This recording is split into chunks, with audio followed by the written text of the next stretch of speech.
Halloween 1999. 217 passengers board Egypt Air Flight 990, setting out from Los Angeles and stopping in New York City before reaching the final destination in Cairo, Egypt.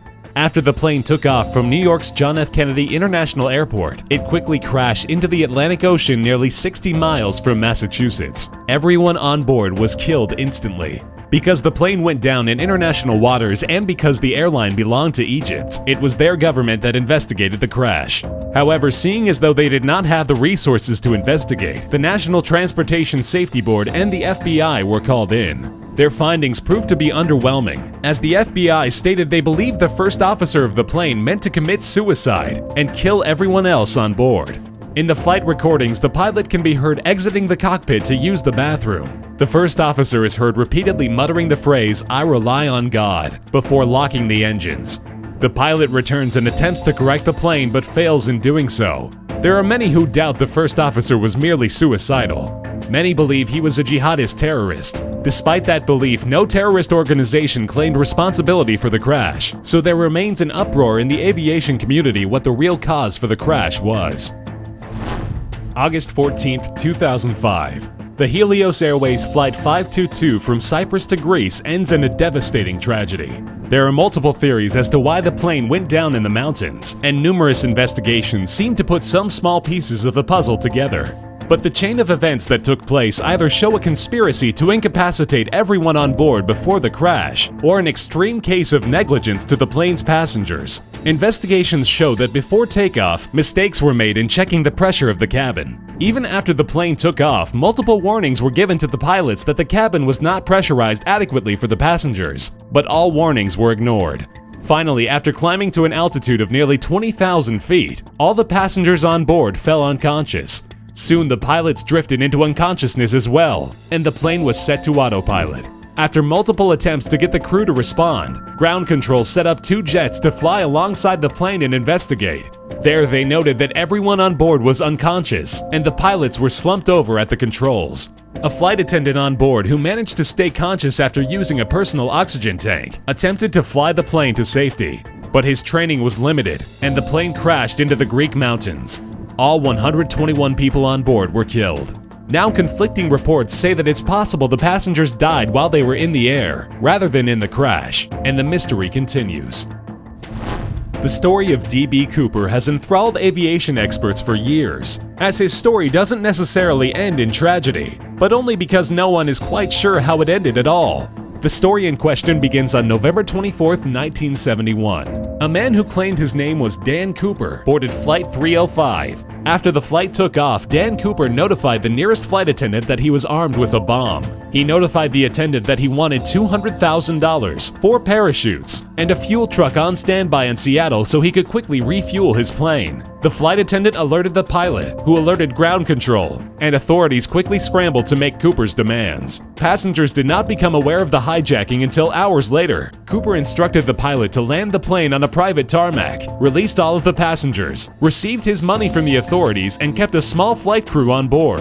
After taking off one last time, Cooper instructed that they would fly to Mexico City. However, after the plane spent some time in the air, he instructed all of the flight crew to lock themselves in the cockpit. As they did, Cooper released the aft door and, presumably with the money in hand, skydived out of the plane to an undisclosed location. Cooper was never seen or identified ever again, despite decade-long investigations. His name was even changed in the media to D.B. Cooper due to a miscommunication. The FBI believes Dan Cooper was an alias to begin with anyway.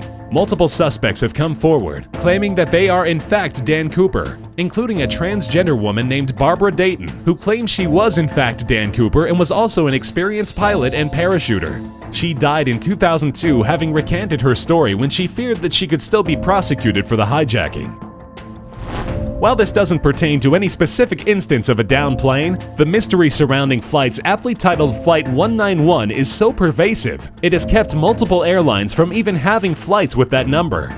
Since the early 1960s, there have been a total of 5 horrific crashes and bizarre instances involving Flight 191 planes. From the tragic crash of American Airlines Flight 191 that took the lives of nearly 300 people, to the near disaster of JetBlue Airways Flight 191 that involved the pilot of that plane hearing voices, ranting about multiple conspiracy theories, refusing to fly to the plane's destination, and screaming at ground control before he was removed from the cockpit and subdued by passengers.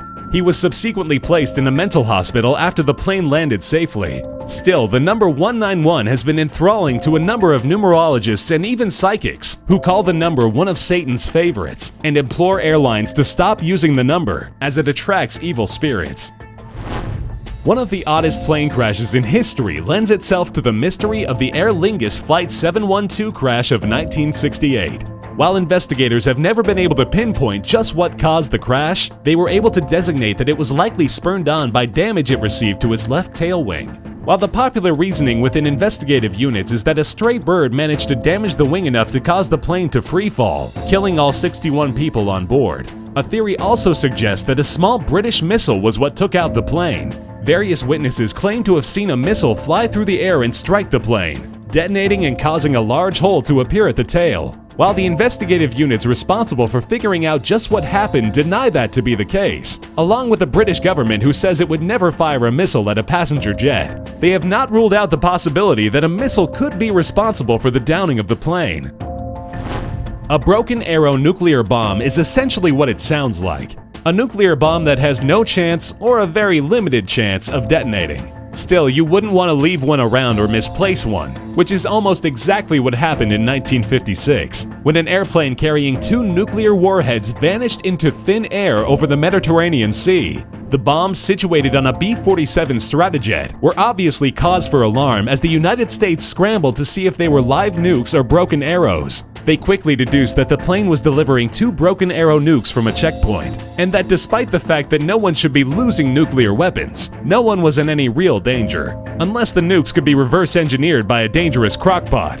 To this day, the B-47 plane carrying the nukes was never discovered, nor was any wreckage ever reported. As if the story wasn't shocking enough, the United States has actually lost up to 11 nuclear warheads during its entire history, which proves that maybe being the world's superpower doesn't necessarily mean you always know what you're doing.